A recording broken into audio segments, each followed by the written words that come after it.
веб страницата на Американската агенција за меѓународен развој USAID во текот на викендот е офлайн бидејќи администрацијата на Трамп продолжува да ја разгледува можноста за прекин на помошта на SAD констранство.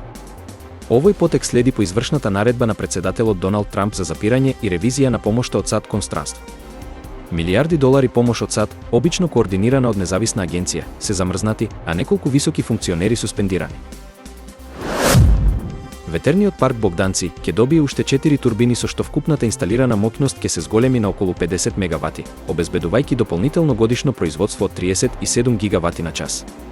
Втората фаза на проектот за проширување на ветропаркот во Богданци е дел од пошироката стратегија на владата за зголемување на учеството на обновливите извори на енергија до 45% од вкупното производство до 2030 година.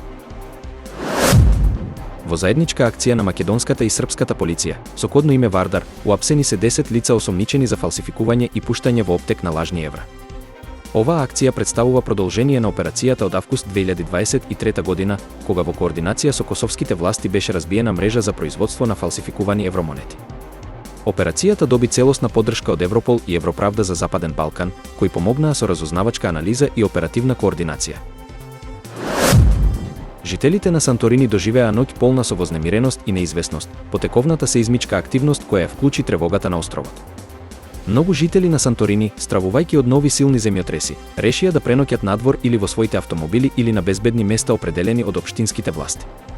Значителен број граѓани се затекнати во близина на болницата каде што се распоредени сили на ЕМАК за итна интервенција во случај на вонредна состојба. Други се собраа на стадионот Месарија и на отворени простори за да се чувствуваат побезбедно.